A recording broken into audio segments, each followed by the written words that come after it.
समाधान कुछ भी हो, अब मुझे गाय चाहिए। तो अष्टवसुओं ने फिर उस गाय का अपहरण किया। और जब आए वशिष्ठ जी ध्यान से बाहर और आश्रम में देखा कि नंदिनी नहीं, तो ध्यान के द्वारा ही देखा कि अष्टवसु।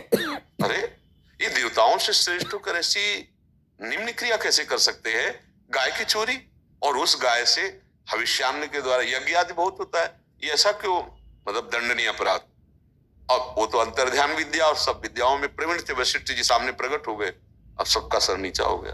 उनका ऐसा क्यों कर रहे थे? तो उन्होंने कहा कि इनकी प्रेरणा थी कि ऐसा है, तुमने चोरी किया, अपराध किया, जाओ मृत्यु लोक को प्राप्त। मृत्यु लोक जानते, कोई सौभाग्य का विषय नहीं, दंड मिला उनको। तब सब चरणों में गिरे कि मैं जाऊं पर जल्दी वापस आ जाऊं। तो जिनकी पत्नी थी उन वसु को कहा कि तुम जल्दी वापस नहीं आओगे, शेष वापस आ जाएंगे, तुम वो वहीं रहो। तो उनका एक कृपा और कर दे, हमें ब्याह ना हो, हमारा आजीवन हम अखंड ब्रह्मचारी रहे, वही भीष्म जी के रूप में। तो जो बच्चा पैदा होता गंगा जी उठा के सीधे गंगा जी में फेंक देते, और शर्त रखा था कि बोलोगे नहीं, पूछोगे नहीं, जिस दिन पूछ दोगे मैं आपको छोड़ के चली जाऊंगी। तो 7 को जन्म लेते ही तब शांतनु ने कहा, कौन है तू? अभी तक पूछा नहीं था, कौन है तू? ऐसी मात त्रिभुवन में मैंने नहीं देखी कि बच्चा होते ही फेंक दे। तू कौन है? अब इस बालक को छोड़। वह एकदम विकल हो गए उन्होंने। तो उन्होंने मुस्कुरा के कहा, अगर मैं पहले परिचय दे देती तो तुम हमारी तरफ देख भी नहीं पाते, मैं देवी गंगा हूं। हाथ जुड़ गए उनके, अरे जगत पावन करने और शाप के वशीभूत होकर मैं आई हुई थी, और ये तुम्हारे जो पुत्र बने अष्टवसु हैं, अब इसको हम ले जाऊंगी, पर शास्त्र और शस्त्र दोनों से पारंगत करके तुम्हें दूंगी। उनको मैंने मुक्त कर दिया क्योंकि उनको मुक्त होना। देखो वो बच्चे दोनों, वो जीव केवल उतने समय के लिए इस कष्टप्रद मृत्यु लोक में आए थे। आपको माता पिता का सौभाग्य इतने ही दिनों का था। अगर हम विवेकवान बने तो हर दुख से बच सकते हैं। हमारा अधिकार उतना ही है जितना उस जीव का प्रारब्ध है।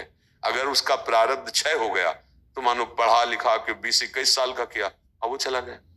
उनको केवल इतना ही था, मनुष्य योग, इसके बाद फिर आगे की यात्रा है। हम लोग थोड़ा अल्पज्ञ हैं, तो ये अपने वर्तमान के संबंध को और सुख को मान करके दुखी हो जाते हैं।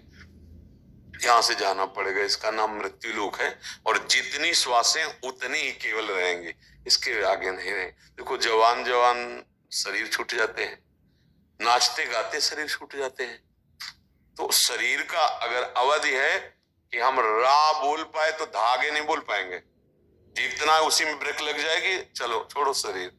अब इस सिद्धांत को हम लोग समझते नहीं है, इसलिए हमें फिर रोना आता है कि हमारी माताजी चले गए, हमारे पिताजी चले गए, या हमारे बच्चे चले गए, या हमारे भाई चले गए। भैया ये नियत समय के लिए यहाँ आए हो, तुम्हारा बस कुछ नहीं चल पाएगा। कोई औषधि, किसी भी तरह का अनुष्ठान जीवन को नहीं बदल सकती। जितनी श्वासें उतनी रहेंगी। हाँ, उनको प्राणायाम के द्वारा रोक कर बढ़ाया जा सकता है, पर अभी तो बच्चे ही थे। अच्छा, जैसे कोई कोई बच्चे रोग ग्रसित प्रकट होते हैं, अपंग प्रकट होते हैं, अब उन्होंने क्या पाप किया है? अभी तो आए हैं, लेकिन उनको शरीर मिला है अभी नया, पर उनका कर्म पूर्व जन्म का है। जो लोग नहीं समझते हो भगवान को कोसते हैं कि बच्चा था, क्या अपराध किया था। वो बच्चा नहीं, वो पुरातन भगवान का अंश है। उसको नया कपड़ा मिला था, बस केवल 5 दिन, 10 दिन, 10 साल, 15 वर्ष, इतने वर्ष धारण को, इसको छोड़ दो। सरकारी आदमी ऑफिस बदलती रहेंगी। अगर देखो गाड़ी बंगला मिलता है ना सरकार के निजी जनों को, तो अगर उनको पूछो तो उनको बंगले और गाड़ी में आसक्ति नहीं होती। क्यों नहीं होती? सरकारी बंगला गाड़ी, कभी भी फोन आ जाएगा कि चलो अमुक जगह, तो वहां दूसरा बंगला गाड़ी मिलेगा।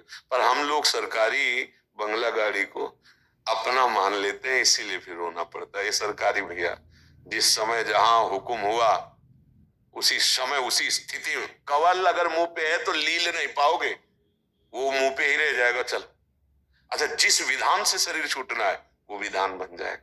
बोले बहुत अभी तो मिले थे, गए, बोले जरा सा एक्सीडेंट हुआ और कुछ शरीर क्षत विक्षत नहीं हुआ, पर वो चले गए। भैया ये केवल निश्चित समय के लिए आना होता है मृत्यु लोक में, सच्ची मान लो। अगर सच्ची मान लोगे तो दुखी नहीं होगे। ना तुम उस जीव को जानते थे, और न जान पाओगे, न तुम अपने स्वरूप को जानते हो। बस देह संबंध को जाना तो उतने ही मिनट, उतने ही घंटा का आपका संबंध रहेगा जितने मिनट का पास हुआ है कर्म के अनुसार, अन्यथा नहीं।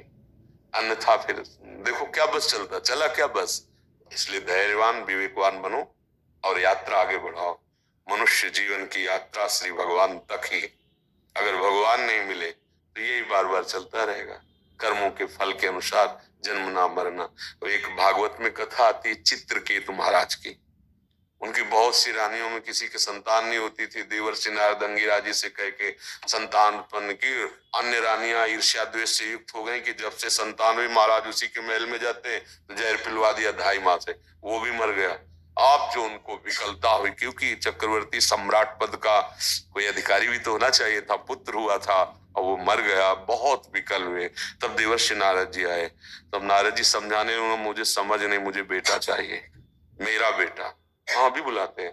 तो वो तो नारद जी भगवान के स्वरूप जीवात्मा को बुलाया और कहा देख तुम्हारे पिताजी कितने विकल होते, जो उसने कड़वे वचन सुनाए। ये क्या हमारा बाप है, कितनी बार हमारी पत्नी बना, कितनी बार हम इसके बाप बने, कर्म के अनुसार ही चल रहा है, मेरा कोई नहीं है, मैं जहां जाना चाहता हूँ तुरंत। अरे उन्होंने कहा गया मुझे पुत्र नहीं, समझ गए भाषा। देखो ये तत्कालिक केवल संबंध है, स्टेशन वाला। गाड़ी आई अपनी अपनी, कोई किसी को पूछता नहीं, चल देता है। अगर बात समझ जाओ तो समझ जाओ, नहीं तो रोना ही रोना है, व्यर्थ का रोना है, कोई अपना नहीं है।